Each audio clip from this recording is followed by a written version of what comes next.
Dobrý deň, vítam vás pri sledovaní našho ďalšieho videa a dnes ukážem, ako chutne uvariť ružičkový kel. Som si všimla, že neukazujú, že treba ho umyť. Naozaj treba umyť najprv. A teraz ten treba odrezať čo najmenej, áno, aby tie listočky sa držali, ale žlté listočky vždy treba dať dole. Tu vidíte, že boli aj malé, aj veľké, tak som ich to oddelila. Malé dala som do jednej misky a väčšie do druhej. Tak, a teraz tie väčšie rozrežeme. Pozrite, ako treba rezať. Zhora, áno, ako rástol. Áno, a aby potom sme, napríklad teraz, keby sme tak, áno, tak nemusíme sa trafiť. Ale tam, kde rástol, áno, tá kapustička, no tak potom pozrite, také polovičky. Krásne. Takže to sme rozdelili, tie väčšie.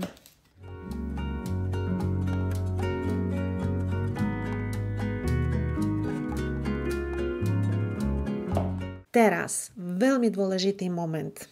Áno, koľko variť a aká slaná má byť voda. Čiže na 3 litre vody 1 polievková lyžica soli.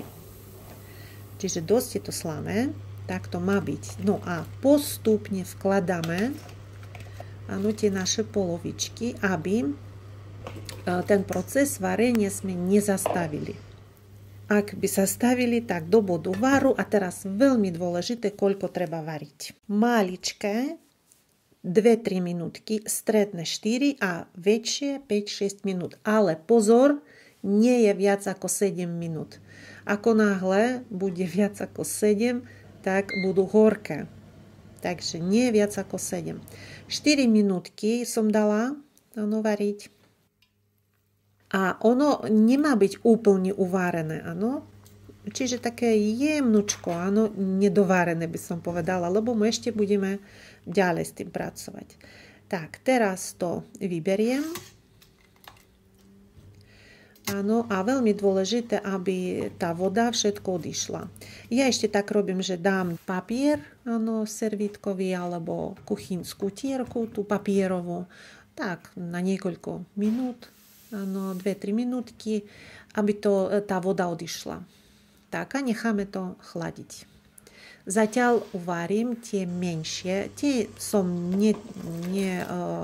polila, ako v celku som uvarila. A 3 minútky.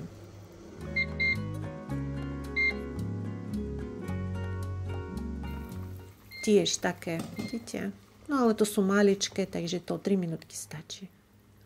Ale vidíte, ako tam ťažko ide, takže to tak má byť, lebo potom budeme ešte ďalej s tým robiť.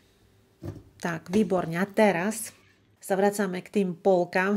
Ideme urobiť ten dressing. Použila sezámový olej. Áno, potom červený ocot, sušený cesnák, môžete použiť čerstvý, a potom nejaké sladidlo. Áno, môžete použiť med, môžete použiť, no proste aké chcete. Ja používam tekutú steviu, lebo ja cukor nejem už. Takže to, aké vám vyhovuje. Ale teraz ešte dodáme niečo. Tak, a to je horčica.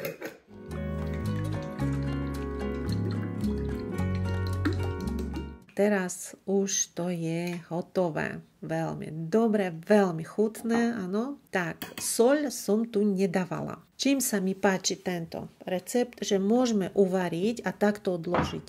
Áno, vychladnuté do chladničky a kedykoľvek si môžete vybrať, opiec, čiže veľmi to je také praktické mať, hej, takú zeleninku.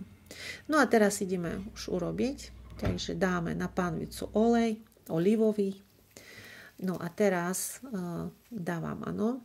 No a teraz v jednej vrstve, áno, a no tak toto je to, že musíme to otočiť, aby ten rez bol pekný.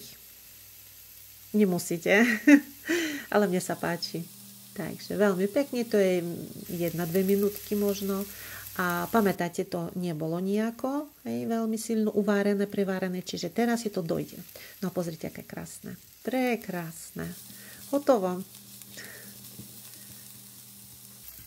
No, perfektné. dáme na serverovací tanier, áno, a urobíme druhú polovicu.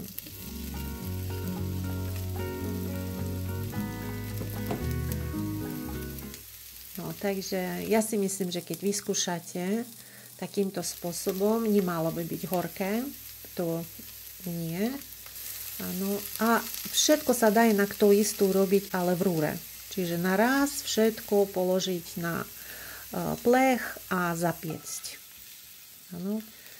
Tak, no, mne sa viac páči na panvice. No a teraz zoberieme ten prekrásny dressing. A ešte som dala parmezán trošku, sezamové semiačka, to len tak pre krasu a môžeme to ochutnať. Veľmi dobre. Veľmi chutné, mne sa to veľmi páčilo.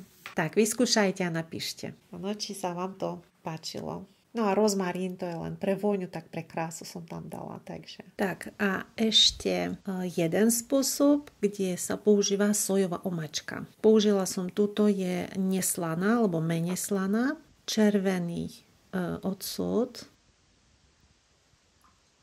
sušený cesnak a pozrite, toto som použila na miesto cukru, áno. Takže tu treba sladidlo nejaké dať. Buď med môžete pridať, alebo hocičo. Všetko to zmiešame spolu. No pozrite, to krásne to vyzerá. No a ideme urobiť tie maličké, čo v celku sme robili, takže veľmi chválili tento spôsob. Ja veľmi nemusím sojovú mačku, ale som povedala, urobím. Áno, možno niekomu, kto to má rád, komu chutí. Takže prvú chybu som urobila, veľa som naliala tej omačky, treba bolo menej. Áno, a treba, aby sa to odparilo. Čiže ja som nečakala, aby sa to odparilo. Áno, a vidíte, tam dostalo dosť, takže je to chutné, nemôžem povedať. Áno, ale čo sa mi nepáčilo, ale tam oni to veľmi chválili, že práve tie listočky kapusty, im to najviac chutilo, takže možno niekomu bude chutiť. Takže vyskúšajte aj ten druhý spôsob, tiež je jednoduchý, rýchly. Pozrite, aké krásne. Tak a ešte jeden oznám. Ešte nám zostali dvojky knihy naše, takže ponúkame v predvianočnom čase ako darček môžete kúpiť. Ponúkame za 9 € jeden kus. Takže objednať môžete na našom mailovej adrese, ju vidíte na obrazovke a ja vám ďakujem za pozornosť, majte sa pekne, dovidenia.